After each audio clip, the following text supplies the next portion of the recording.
show, German show, French show, and others.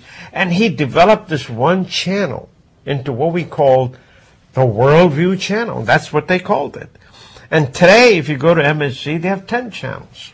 9 of them are 9 different countries. You've got China there, you've got Japan there, you've got Russia there, you've got France there, you've got Al Jazeera there, and so on and so forth. So they decided that is the model that they would like to have. I always say it is the content that counts. It is not the person, it's not the personality. I am surprised I'm on the air. I mean, if some people were to ask me how did I get into it, I'll tell you how I got into it. Actually, I think a lot of us would like to know, including me, because I've always seen you as Ramesh from Darshan. But what was Ramesh like before Darshan? Oh, I was one of the community organizers, just like President Obama. We used to present ambassadors when they were coming in, and we will say goodbye to the ambassadors, and we got together with some of the associations. And in this one association meeting, I was in Rockville. And I want to tell you, Babu Raj, who used to be the previous owner of Darshan Television, came to me, and he said, Ramesh, I heard you. I probably made a speech at that time. And he said, I heard you and I like you. Would you like to do interviews for me? Because we want to talk to some people, and we need somebody who can articulate this, and we'll be delighted to have you. And I said, okay. Certainly, I would be delighted to do it. You know, any new experience is a good experience. And I did. And he continued using me, and I loved it too. And you can almost tell that he could see a sucker. Or you could see an opportunity. Yeah. He could see a sucker, so he sold Darshan to me. Now, I looked at Darshan like his producer told me. It is a media. It's a vehicle to make sure you make a difference or you make an impression. And I decided that the Indian Americans need to make a difference. And that's why brown faces were on television, though I was once accused that I am discriminating and I need to have white and black Americans as well. You just can't have brown Americans on television. This is long before the discrimination cases that come up now. But I realized that, and I corrected myself. And we have, as you may have seen, we have a lot of all kinds of greater community on the show. One of the things that impresses me about you, here are businessmen running away from politics. Don't want to be associated, don't want to be named in a position. And here you are a businessman and you want to be in politics. So what motivates you? There's definitely a part of every day I ask myself, why am I doing this? It is very hard. It's the hardest thing I'll ever do in my life, running for this office of governor. But I've been very blessed. I have came from a middle-class family. I'm the only member of my family to have ever graduated from college. I started in business. My first 2 businesses failed. Then I started in the cellular telephone industry, partnered very early on with Raj Singh and starting the wireless communications industry in America.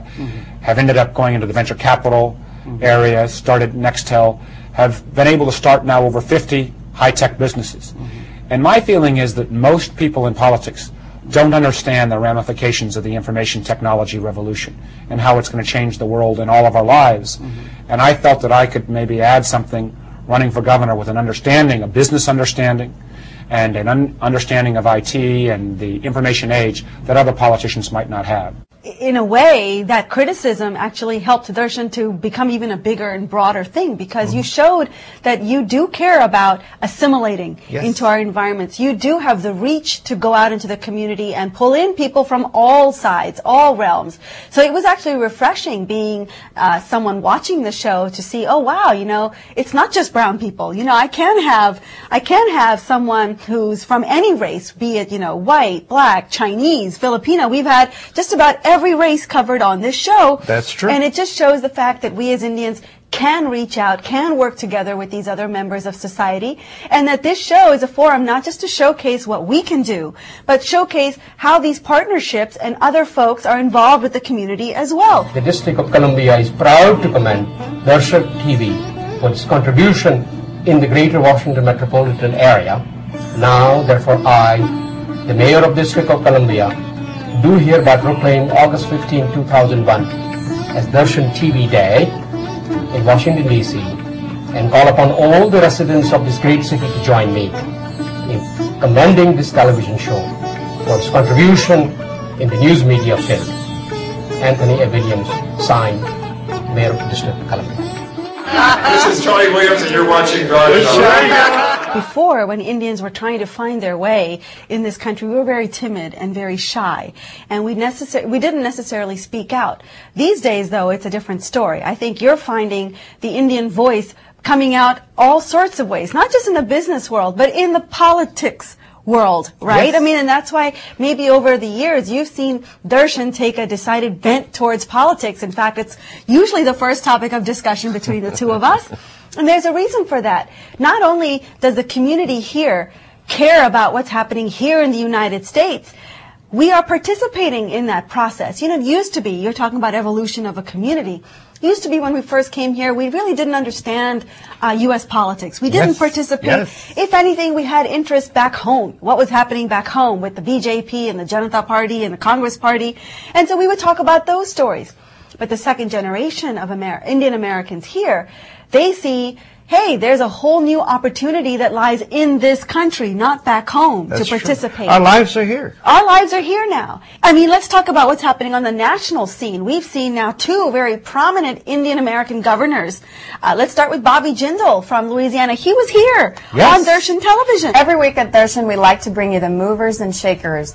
And of course, this week is no less. We have in our studio today Bobby Jindal, who is running for governor of the great state of Louisiana. Welcome, Bobby. Thank you so much for coming in. Good morning. It's great to be with you. Very good morning to you, sir. Good First morning. of all, we'd like to ask Bobby exactly what qualifies you to run for the governor. I was born and raised in Louisiana. I've run the health department in Louisiana. I've run the educational system in Louisiana. I think those qualifications, having saved the taxpayers millions of dollars while improving our government programs, gives me the background I need to be governor of Louisiana. Well, folks, as you know, Darshan really does stand out from the pack for one significant reason.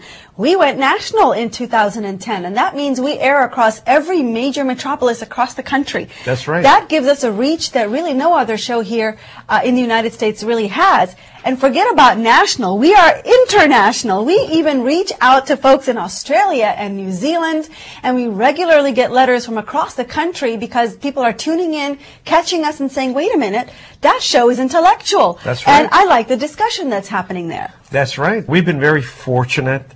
We have had some great guests, from Bollywood personalities to the governor, Bobby Jindal. To politicians. And politicians. And the most interesting shows that I have had, that I would always tell you, talking to Aishwarya Rai. Of course. It was fantastic. That's the camera. The entire Washington will watch you. You got anything to say to them? No, love you too, and thank you for all your good wishes, because it means a lot to me. It keeps my adrenaline flowing, and your good wishes hold a lot of value for me. So thanks a ton, a million, and love you too. Great honor and a personal privilege to welcome back Vivek Kundra, who now is the U.S. Chief Information Officer working out of the White House. And welcome, sir. Thank you very much for having me. We have been delighted to follow your success. You were Assistant Secretary over in the Commonwealth of Virginia, Chief Technology Officer, District of Columbia, and now you are the Chief Information Officer for the United States. We congratulate you. Thank you. Tell us a little bit about your job. Exactly what do you do?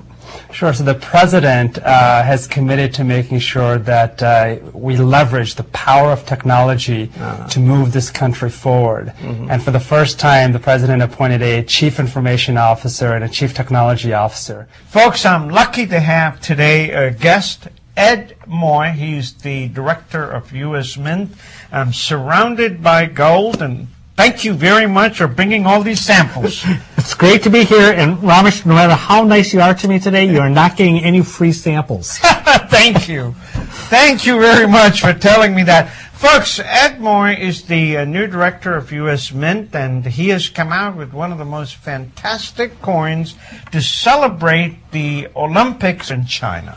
This was your personal baby, and you designed it, I guess. You helped design it, and you're marketing it now. Can you tell me a little bit about it, how it came about? Yep, sure. We're so excited about this coin because it's 24